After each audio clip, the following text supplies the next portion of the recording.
I want to thank David and Lisa. I also want to change microphones. Thank you. Because that one is. I want to thank David and Lisa for their Wednesday nights the last 2 weeks. And the Reverend Arthur Johnson, who brought down the house, as he always does, on Sunday. But Sunday night I came back by here on my way home from the airport, and I put it back up. The house. Just so it would be ready for you on Wednesday nights. Yay! So again, seriously, thank you guys so much. And Arthur, as always. And I have an announcement just to add. It's a ways away, but mark your calendar. The 29th of February, a Saturday morning, we're back at Oak Ridge High School 9th grade campus giving out food. So please mark your calendars and join us then. We had a blast last time, and our work is really needed in the community, and we have a great time as a team doing it. So tonight, what I thought, since, as Jeffrey points out, is the basics series, we talk a little bit about mental equivalence. This takes up a whole chapter in the Science of Mind textbook. It's chapter 17, if you'd like to follow along. And the idea here is that you have, and I have, an image in mind and heart for everything in creation. We have what one school of thought calls anchors, and another school of thought calls triggers on everything. An anchor is something that you're drawn to, and it's a place of power and refuge and rest. And a trigger is something that's pretty much the opposite. It stirs you up, it bothers you, it agitates you. Not necessarily in a negative way. It might move you to action. It might prompt you to get busy with something. But everything has an association. Everything has. And so I thought an image that might be useful to you is to think of when you were younger, was there something that scared you? Were there things you didn't like when you were a little kid or anywhere along the way that no longer scare you?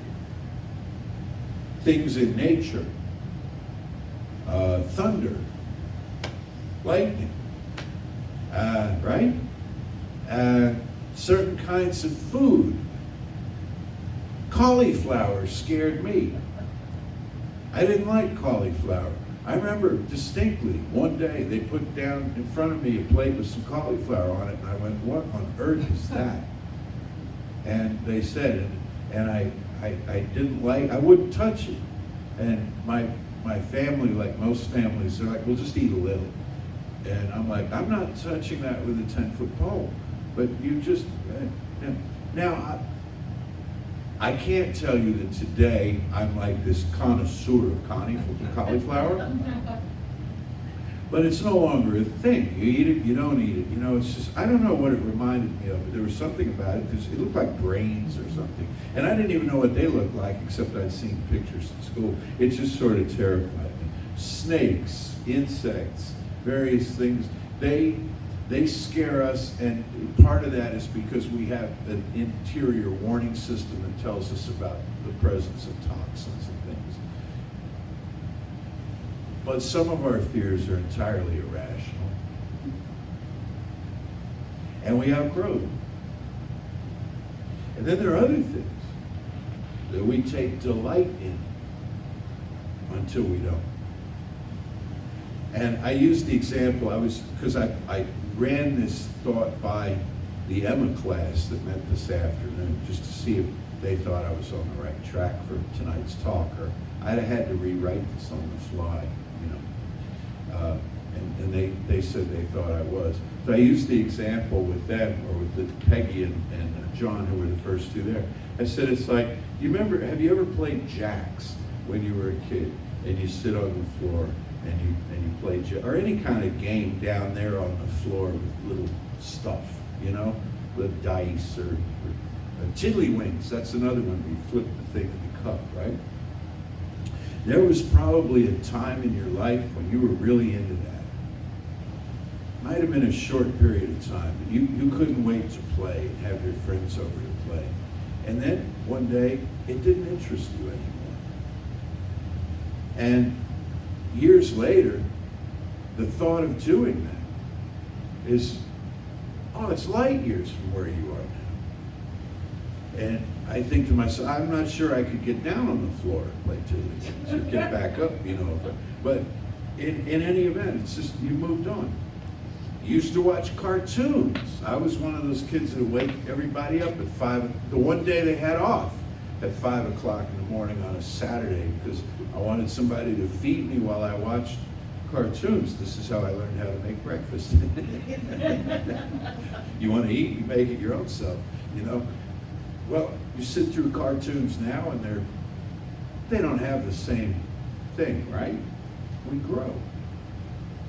Well, that's our mental equivalents changing along the way. It's not for good or ill, it's just they change. But many of them seem to change automatically. What I want to especially focus on for you guys tonight is the ones you change manually. The ones you change manually. The associations that we make, the equivalents that we have, that aren't serving us, that could, and how we can change these. Because it's as though we have cosmic power that we ourselves have hidden in plain sight. We stash our power places, see? And then it acts as a trigger, or it acts as an anchor. And we're not even aware of that, but we feel the pull. Something pulls us in, something pushes us back. And we kind of bounce around through life, being pulled in and pushed back. There's something attractive and something repulsive in equal measure. We're at the effect of a lot of forces until we realize the power that we have and the source of that power, the architect of all of this, that's present within all creation. And then we begin to dissociate and reassociate meaning around different things. And by this we become happier. And we tend to draw to ourselves that which we prefer to experience much more easily than we did before. Very often we work at cross purposes till we learn this. And people will say, for example, well, I'd love to be, here's a real prime example out of New Thought. I'd love to be rich, but money is the root of all evil. Well, there you have two competing worldviews, don't you? You say, well, if I were rich, for me and me alone, money would not be the root of all evil. I, and I alone, would do it differently than anyone else ever has. But the collective consciousness story is that it's the root of all evil, which is actually not what Scripture says. Scripture says the love of money is the root of all evil, But we decide, so it's like, I want to go after this, but some part of me believes that it's tawdry and wrong. Well, then I'm not going to get there, am I? I might even run across some money, but what I'm not going to have is wealth. What I'm not going to have is prosperity, which is the feeling of having my needs easily and naturally met. Or we say to ourselves, well, I'd love to find a partner, but you can't trust women. Or if you're a woman, you can't trust men. Or I'd love to find a partner, but all the good ones are taken, right? I'd love to have a job, but in this economy, or I'm not qualified for, and competing mental equivalents get us nowhere. We have the power within us to change our own story. And it's our story that stands between us. You know what our story does? It limits the limitless. We limit the limitless every time we treat and every time we meditate. In some way, we limit it deliberately by engaging in some part of it. We're not engaging in the all of it. We have no place to contain that. But some part of it, we have some focus. We have some specificity. You're here tonight in this room. You're not in some other room tonight. Okay, etherically, astrally, sure, I'll grant you that. But let's talk about the realities that most of us are familiar with. You're present in this room tonight. Therefore, you could say that you're limiting your own experience. You could be somewhere else, but you're here. Every time you choose something, you're not choosing everything that's contrary to it. Therefore, you're limiting the limitless. But that's conscious limitation, conscious definition, conscious delineation around what you want. What you want to try to avoid or transform is unconscious limitation, unconsciously limiting the limitless by assuming that there are laws that don't exist. And I talked about this the last Sunday. I was with you too. So we make up, when somebody hurts us, we make up a law that everybody who reminds us of them is wrong. All right? And then we go on through life. Well, more people are going to remind us of them than not. Probably more people than would have if we hadn't made up such a law. The universe tends to send to you situations and people to reflect back to you your own choices and your own beliefs for the purpose of self-examination and greater awareness. This is Holmes tries to explain this multiple ways in the textbook, that there is no punishment, there is no reward, there's just incoming information. But sometimes the incoming information is punishing. And sometimes it's rewarding, but it's just information. And sometimes, weirdly enough, it would be punishing to one person and rewarding to another, but it's the same information. It's like, how do you do that?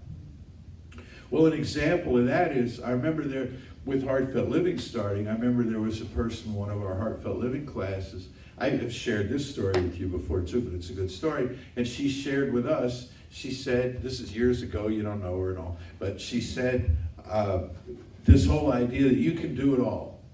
You can do it all that we teach. You can do it all. Isn't that great? You know, Jeffrey, you can do it all. Barb, you can do it all. You're like, yeah, you sit up, so I can do it all. I can do anything. She had been told exactly the same thing. And how she heard it was, we have no more information for you than that. Good luck. Break a leg. Have a nice life. That kind of, right? You can do it all, meaning we haven't given any, from her family, we haven't given any great thought to what you might do or any suggestions for you, which she further interpreted as being, we don't care. We don't care. Just go fly out of the nest and go do your own thing. And she felt really unserved by that. And I remember when she told us this, we were all kind of like, whoa, and thought about, at least I thought about it, and I think others in the room did too. How often have I said that glibly to people, and did they think I didn't care? That, hey, you can do anything. Meaning kind of move the conversation along, blow it off, go get busy with whatever it is you're going to do in your life. I don't need to hear about it. I don't need to engage with you on it. I don't need to devote space in my head to it. When that isn't what was meant at all. What was meant was an affirming and an uplifting thing. And we were talking earlier in the class too, there are people who, they come in here and they're told, you're beautiful and you're wonderful and you're this, and they've spent a whole lot of time in their life developing coping mechanisms for not being that way. Because somebody had told them long ago that they weren't good enough, or they weren't smart enough, or they didn't have what it took, And so they have these defense mechanisms and coping mechanisms up. Now we come along and we tell them the opposite, and they're confused and angry. Again, mental equivalents. Where are the mental equivalents? What do you associate with stuff? What do you associate? We go through this, we're very considerate in creative life, I think, of people's feelings. There's an awful lot of conversation goes on behind the scenes you may not know about. For example, as I notice now, we've stripped the place of Christmas, appropriately so, since we're well on into, but every Christmas we look at what are we going to put out that might offend, might touch in kind of the wrong way. The creche, the baby, some people have energy on that. Some people have energy on the whole Christian thing. It's a little shaming, and you see these bumper stickers and car magnets and stuff about the real reason for the season, and everybody feels a little pinned to the wall about that. And we want to have the most hospitable, warm and welcoming environment that we possibly can. I know people come in here. I've had people react to the Star and Crescent on the wall. They walk in here, oh, that's nice, world religion. Oh, wait, Islam, you know, and they kind of bounce. Well, that's staying up there. We've had reactions to the rainbow too. You know, that's staying up there. But notice where you've hidden your power. If you lift that banner, you know what's under it besides bare wall? A lot of hidden energy, a lot of stored energy, a lot of stored story that could be taken back, that could be pulled back because we react to things in a way that we've been trained to since we were very young by the culture and by our own choices. So what I'm here to do tonight is not to get into your business and tell you you're doing it wrong and you need it, but notice. I took a workshop years ago, not the same workshop I just finished telling them about in the class. Took a different workshop, similar to the first one though. Real long, real involved. And they had a stage like this, 2 presenters pacing back and forth, talking to us most of the time. And on either side of the stage, they had an enormous sign, one word on it, same word on either side of the stage. The word was notice. Notice. The idea was justice. It said just notice. Notice without judgment. Notice without reaction. Notice what it is you are attaching meaning to. Notice what laws you might be writing that are not laws for anyone but you. A law is whenever this is done, that happens. Whenever this cause is implemented, that effect follows. We make some of these things up. They're true for no one on the planet but us. No one but us. When that works, it's sweet and it's powerful and it's each of us exercising our spiritual dominion. When it doesn't work, we're limiting the limitless. We're locking ourselves in a room with no door, no lock, you know, and standing there because we can't move. We're transfixed. They used to tell a story in making this point back in the day. It'd say to train an elephant, you know, an elephant is so strong, so mighty, it can snap a chain.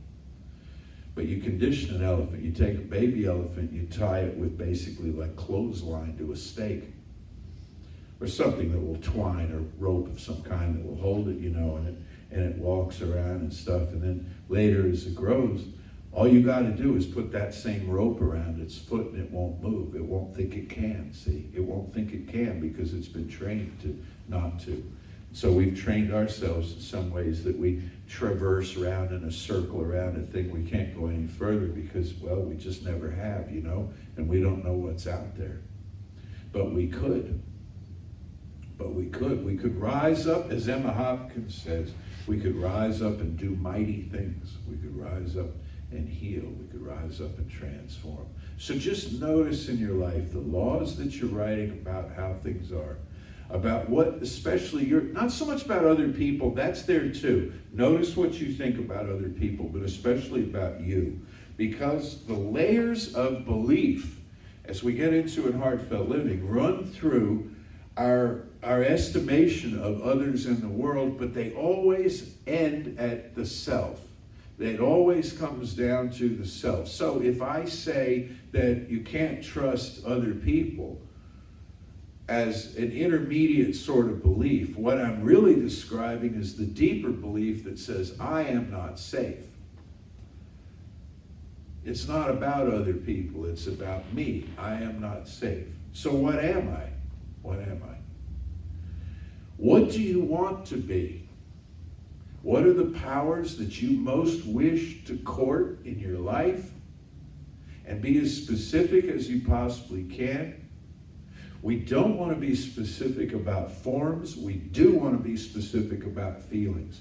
Please understand that. That's a key teaching point. When you read Holmes say, don't outline stuff. He's saying, don't say that I want a new house, therefore I want the one at 62 Maple Street, that whether or not anybody's living there or it's even for sale. And if anybody's living there, I want those people ejected out of that house because it's my house by right of consciousness.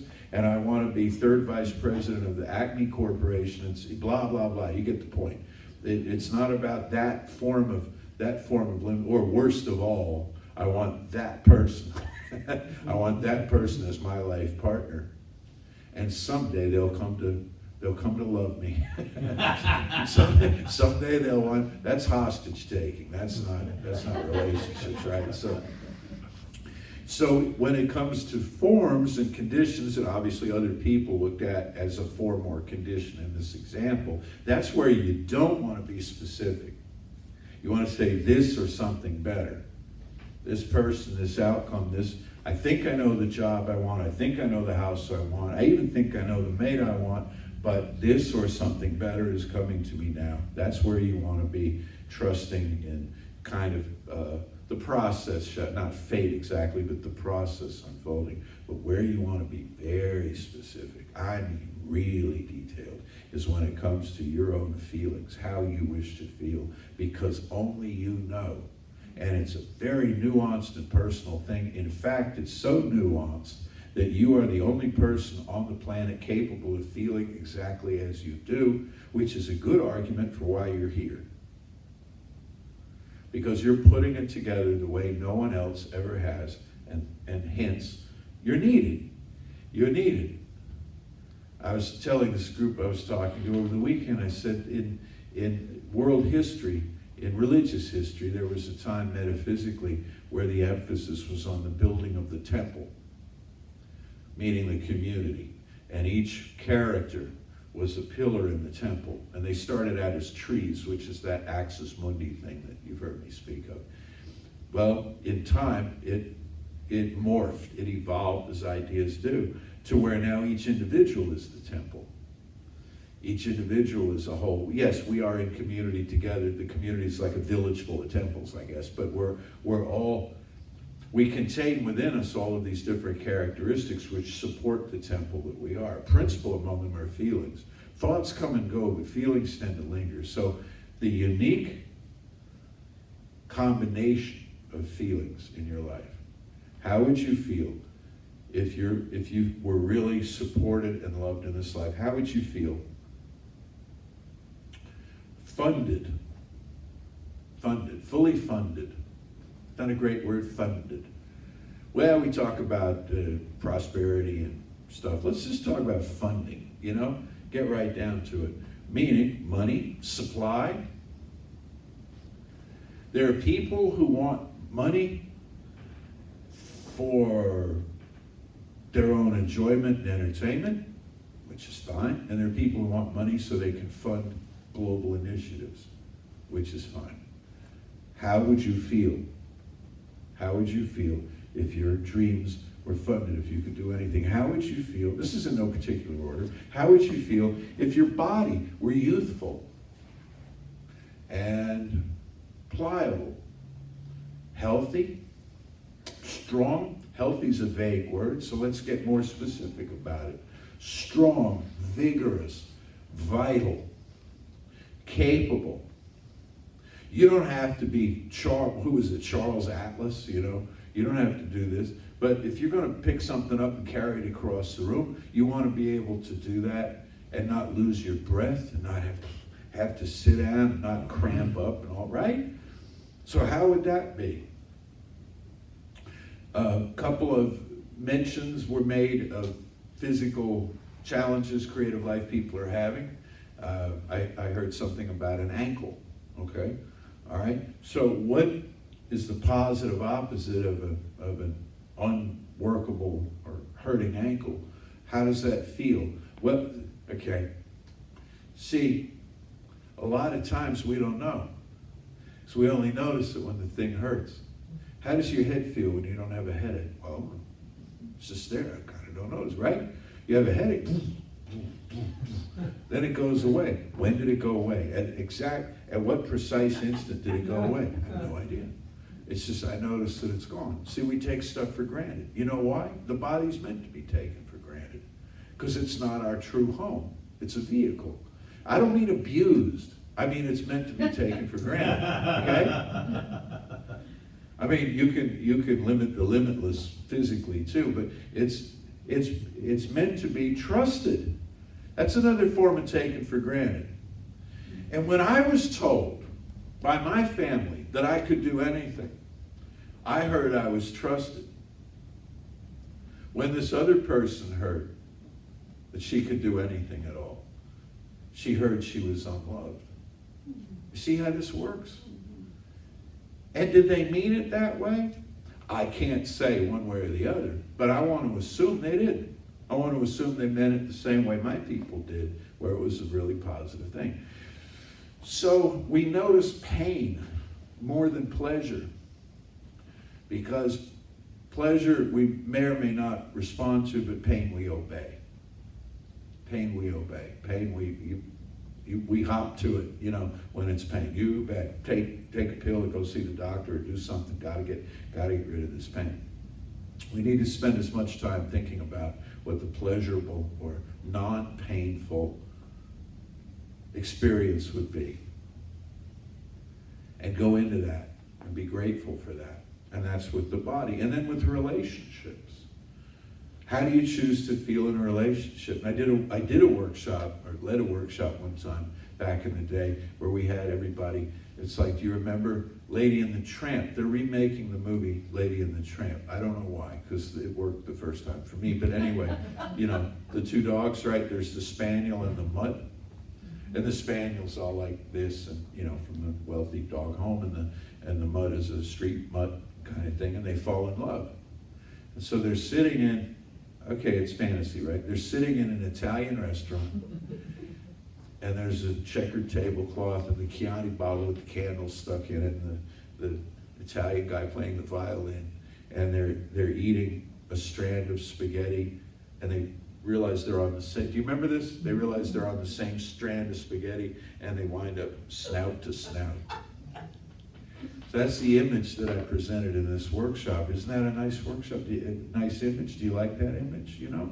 The two of you in the candlelight and the music and the gazing into each other's eyes, or walking down the beach hand in hand, or riding horses down. I mean, you make it as elaborate as you want, jumping out of airplanes together, whatever floats your boat, Go there. Go into that. Go into that feeling, how I choose to feel about this. And is there anything about this that scares me? Is there anything about this? Then notice that too. Notice where you put your energy. Sometimes in relationships we think, well, I'm great at starting, I'm not so great at continuing. They go their way, and then everybody loses interest. We go a ways and we discover who the other one really is. Or worse, we go a ways and they discover who we really are. And then the game is up. The magic is over. The whole thing is out. Why? Why is it that way? Because that's the story that we've written for ourselves. And we do this so we think we can see things coming and not be as shocked by them when they happen. But they're not inevitable at all. In fact, we tend to make them more inevitable by believing in them. So I encourage you to think of let me see if I had it. Yeah, okay, I got one last thing here. One image for you. This is great. I want you to, in this week, I've decided lately I'm going to start giving everybody sort of sweet, gentle little assignments.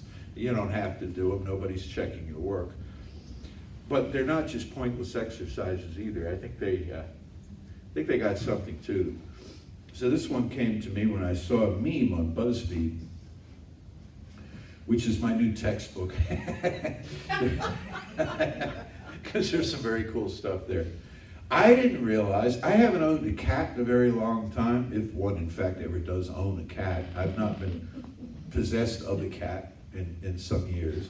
But cats love pizza boxes. And there's this whole meme thing of these multiple cats. Some of them don't even wait till the pizza's out.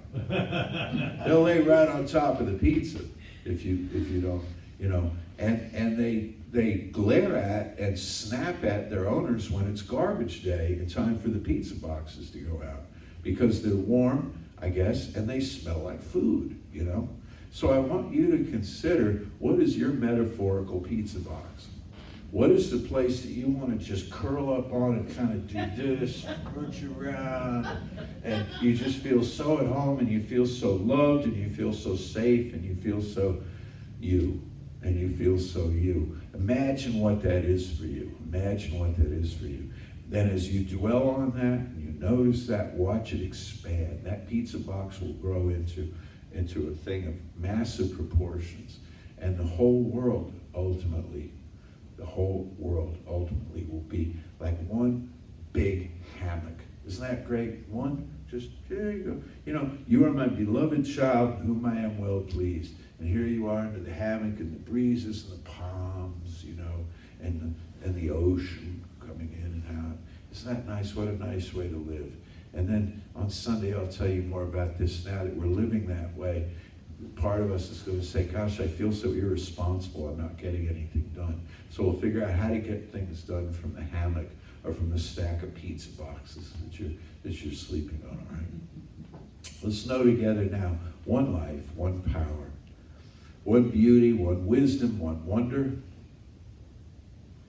And what started out as avowedly a miserable evening for each of us has turned into this, which is anything but.